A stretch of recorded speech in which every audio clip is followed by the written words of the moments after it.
நீங்கள் சொன்னீங்கல்ல நிறைய பேர் வந்து வேற ஒரு ஹீரோ வந்து சஜஸ்ட் பண்ணாங்க.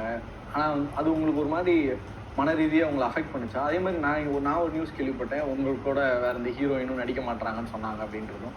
இதெல்லாம் உங்களை எவ்வளோ தூரம் அஃபெக்ட் பண்ணுச்சு? இல்லை அதெல்லாம் இல்லை, நான் இப்போ நான் ஓப்பனாக சொல்லுவேன். இப்போ பிரதீப் ரங்கநாதன், அப்புறம் அபிஷான், இவங்க எல்லாரும் வந்துட்டு என் கூட ஹீரோயினாக நடிக்க மாட்டாங்கன்னு சொல்லும்போது எனக்கே எப்படி இருந்துச்சுன்னா, சும்மா ஏதாவது ஒன்றத்தை போட்டு உருட்டிட்டு இருக்கக்கூடாது. அது எப்படி நல்ல கதைக்கு நடிக்க மாட்டேன்னு சொல்லுவாங்க, அப்படிதான் தோணுச்சு.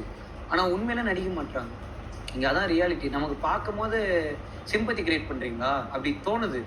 ஆனால் ரியாலிட்டியில் முதல்ல தமிழில் நான் கதை சொல்லும் போது ஒரு 3 ஹீரோயின் இருக்கிற படத்தில் எங்களுக்கு என்ன இம்பார்ட்டன்ஸ் இருக்குது, நாங்கள் ஏன் நடிக்கணும் அப்படின்ற ஃபஸ்ட்டு கொஸ்டின் வந்து அந்த கொஸ்டினெல்லாம் எப்படியாவது சமாளித்து இல்லைங்க இப்படி ஒன்று இருக்குது, உங்கள் கேரக்டர் இப்படி ஒன்று இருக்குன்ற. ஏன்னா நான் போய் சொல்ல மாட்டேன், நீங்கள் தாங்க ஹீரோயின்னு சொல்லி கூட்டின்னு வந்து வேற ஒருத்தவங்க ஹீரோயின் ஆக்குறதும் இல்லை. நீங்கள் இவ்வளோ நேரம் தான் வருவீங்க படத்தில், நீங்கள் இந்த மாதிரி சொல்லி தான் வந்தேன், அது நடிக்கலை. ரெண்டாவது, இந்த கேரக்டரோட இதுதான் இம்பார்ட்டண்ட்டாக இருக்குது, அப்போ நான் அதுதான் பண்ணுவேன்னா இந்த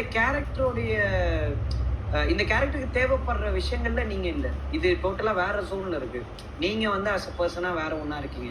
ஸோ இது வேணான்னு சொல்லும்போது இல்லை நான் தான் நடிப்பேன், இல்லை நான் நடிக்க மாட்டேன்ற மாதிரி ரிஜெக்ஷன்ஸும் நிறைய ஹீரோயின் வந்து சீன் ஜோன் பண்ணியிருக்காங்க. மெசேஜை பார்த்துட்டு அதுக்கு ரிப்ளே பண்ணாமலையும். அன்னைக்கு இன்னைக்கு அதே ஹீரோயின்ஸ் ஒரு 2-3 பேர் வந்து முட்டை கலக்கி சாங்க்கு வந்து ரீல்ஸ் போட்டு it's very happening can all the best very happy அப்படின்னு பார்த்தேன். அதுதான் நான் பார்த்தேன், excellent can we rooting for you அப்படிலாம் சார் ரூட் ஸோ அந்த மாதிரி இதுவும் இருக்கு. அன்னைக்கு அவங்க வந்து ஜட்ஜ் பண்ணிடுறாங்கன்னு சொல்றேன், ஈஸியாக ஒருத்தவங்களை ஜட்ஜ் பண்ணிடுறாங்க. இப்போ என்ன ஜட்ஜே பண்ணாம கதையை மட்டும் நம்பி என்னை மட்டுமே நம்பி வந்த 3 ஹீரோயின்ஸை தான் நான் இன்னைக்கு படத்தில் காசு பண்ணியிருந்தேன். அதில் யார் கேரக்டரில் இருக்காங்க, அதில் யார் பண்ணுறாங்க.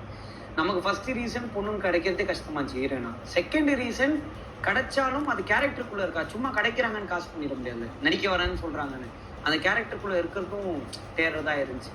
ஸோ அந்த மாதிரி என்னுடைய 3 ஹீரோயின்ஸ் வந்து நான் சொன்ன டூ மச்சாக இருக்கும். But for ever I will be grateful to them. என்னை இன்செக்யூராக ஃபீல் பண்ணாமல் நாங்கள் நடிக்கிறோம் கதை நல்லா இருக்குன்ற பேசிஸில் அவங்க வந்தது வந்து எனக்கு உண்மையில ஹாப்பியாக